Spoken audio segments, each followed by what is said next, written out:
Supreme court का हाल ही में आया फैसला दिल्ली एनसीआर के आवारा कुत्तों पर एक गर्म बहस को जन्म दे रहा है। कोर्ट ने आदेश दिया है कि आने वाले 8 हफ्तों के अंदर सभी आवारा कुत्तों को पकड़कर शेल्टर में शिफ्ट किया जाए और दोबारा सार्वजनिक जगहों पर छोड़ने की अनुमति न दी जाए। साथ ही हर डॉग बाइट शिकायत के लिए एक विशेष हेल्पलाइन बनाने का निर्देश दिया गया है, जहां शिकायत दर्ज होते ही 4 घंटे के अंदर कुत्ते को पकड़ना अनिवार्य होगा। कोर्ट ने यह भी स्पष्ट किया है कि अगर कोई इस प्रक्रिया में बाधा डाले तो उसके खिलाफ कोर्ट की अवमानना की कार्रवाई हो सकती है। ये आदेश एक तरफ जनता की सुरक्षा के लिए ऐतिहासिक माना जा रहा है, लेकिन दूसरी तरफ इस पर पशु अधिकार और दया की ओर से कड़ा विरोध भी हो रहा है। राहुल गांधी ने सोशल मीडिया पर अपना रिएक्शन देते हुए लिखा कि यह बेजुबान जानवर समस्या नहीं है। उनका कहना है कि शेल्टर, नसबंदी, टीकाकरण और सामुदायिक देखभाल जैसे मानवीय तरीकों से सड़कों को सुरक्षित बनाया जा सकता है, बिना किसी क्रूरता के। मेनका गांधी ने इस फैसले को अव्यावहारिक और आर्थिक रूप से असंभव बताते हुए 1880 के दशक के पेरिस का उदाहरण दिया, जहां आवारा कुत्तों को हटाने के बाद चूहों का आतंक फैल गया था। बॉलीवुड हस्तियां जैसे रेशा थड़ानी, रवीना टंडन, जाह्नवी कपूर, वरुण धवन, हुमा कुरैशी और श्रिया पिलगामकर ने भी इस आदेश को अमानवीय और बेहद निराशाजनक बताया और अपील की कि इस मसले को संवेदनशीलता और योजना के साथ संभाला जाए। जन सुरक्षा के पक्षधर कहते हैं कि भारत में हर साल 22 लाख से अधिक डॉग बाइट के मामले सामने आते हैं और रेबीज 100% घातक बीमारी है। इंडियन एक्सप्रेस के संपादकीय के मुताबिक एनिमल बर्थ कंट्रोल नियम अब पुराने हो चुके हैं और उनसे समस्या का समाधान नहीं हो रहा है। इसलिए कोर्ट का सख्त रुख मानव जीवन बचाने के लिए जरूरी है।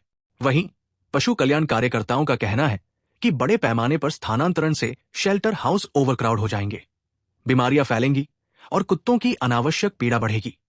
उनके अनुसार नसबंदी, टीकाकरण और सामुदायिक भोजन जैसे स्थायी मॉडल ही लंबे समय का समाधान हो सकते हैं। जमीनी हकीकत में इस फैसले को लागू करना भी एक बड़ी चुनौती है। बेंगलुरु के बीबीएमपी अधिकारियों का कहना है कि सुप्रीम कोर्ट का आदेश लागू करने के लिए इंफ्रास्ट्रक्चर को 1000 गुना बढ़ाने की जरूरत होगी। इसमें शेल्टर स्पेस, प्रशिक्षित स्टाफ, पशु चिकित्सक, पकड़ने वाले वाहन और भोजन का पूरा खर्च शामिल है। आज के समय में भारत के कई शहरों में शेल्टर पहले से ही ओवरक्राउड है, जहां बुनियादी सफाई और चिकित्सा सुविधाओं की भी कमी है। इतिहास से भी कुछ सबक मिलते हैं। पेरिस में जब आवारा कुत्तों को हटा दिया गया तो चूहों की महामारी फैल गई। नेपाल के काठमांडू में बड़े पैमाने पर नसबंदी कार्यक्रम से डॉग बाइट 70% तक कम हुए। ब्रिटेन और अमेरिका में कड़े डॉग पंजीकरण कानून और गोद लेने के अभियान के साथ इस समस्या को हल किया गया। ये उदाहरण दिखाते हैं कि समाधान केवल हटाने से नहीं, बल्कि योजना और मानवीय हस्तक्षेप के साथ आता है। इस फैसले से जुड़ी मानवीय कहानियां भी दिल को छूने वाली है। प्रिया शर्मा जैसे रेस्क्यूअर के लिए यह सवाल है कि उनके शेल्टर के 17 कुत्तों का क्या होगा, जब पहले से ही भीड़ भाड़ की समस्या है।